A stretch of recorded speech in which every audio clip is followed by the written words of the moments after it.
Jai Hind friends, today we will discuss about section 144 of CRPC.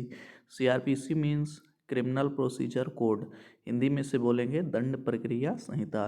तो दंड प्रक्रिया संहिता की धारा 144 क्या है? आपने अक्सर न्यूज़पेपर या समाचार में सुना होगा कि धारा 144 यहाँ पे लागू कर दी गई। तो ये क्यों लागू की जाती है, इसको कौन लागू करता है और क्या इसकी विशेषताएं हैं, इन सारी बातों पे आज चर्चा करेंगे। तो आइए शुरू करते हैं।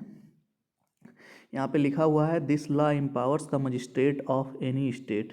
This law empowers the magistrate of any state or union territory in India to pass an order prohibiting the gathering of 4 or more people in specified area.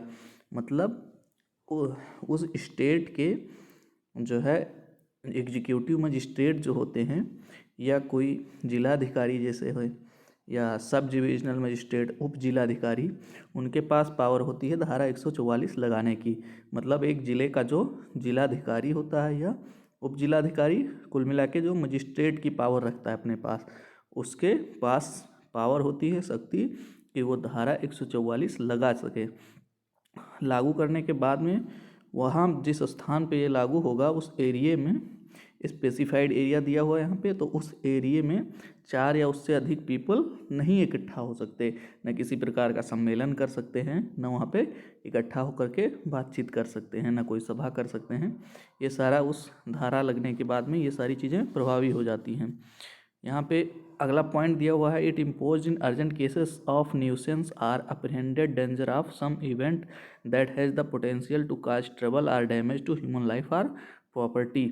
मतलब ये तब लागू की जाती है जब कोई ऐसी भी घटना होने वाली हो जिससे किसी ह्यूमन लाइफ या प्रॉपर्टी को डैमेज करने की खतरा हो, सबसे ज़्यादा समस्या उत्पन्न कर सके, तो ऐसी स्थिति में धारा 144 लागू कर दी जाती है। ये किसी भी इंडिविजुअल या पार्टिकुलर सबके लिए होता है ये धारा। अब इसके फीचर्स क्या हैं इस पर बात कर लेंगे। It placed restriction and handling or transporting any kind of weapon in the given jurisdiction the maximum punishment for such an act is 3 years। मतलब अगर उस एरिया में जहाँ धारा 144 लागू है वहाँ पे आप किसी भी प्रकार का हथियार नहीं ले जा सकते, any kind of weapon in the given jurisdiction. जिस एरिया में जो प्रभावी है धारा 144, उस एरिया में आप कोई भी वेपन लेकर नहीं जा सकते। अगर आप ले जा रहे हैं तो इसके लिए आपको 3 साल की जेल हो सकती है। ऐसा धारा लागू होने पे प्रभावी होता है।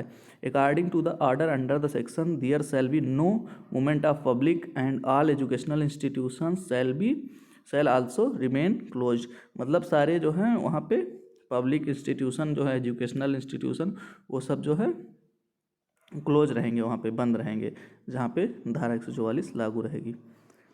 Further, there will be a complete bar on holding any kind of public meeting or rallies during the period of operation of this order। मतलब उस टाइम अगर धारा 144 लगी है तो वहाँ पे कोई भी पब्लिक मीटिंग या रैली उस टाइम पीरियड में नहीं हो सकती है।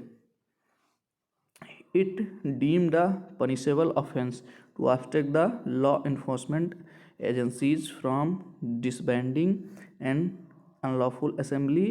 It also empowers the authorities to block internet access। मतलब वहाँ पे इंटरनेट का एक्सेस भी ब्लॉक किया जा सकता है अगर ज़रूरत पड़ी तो।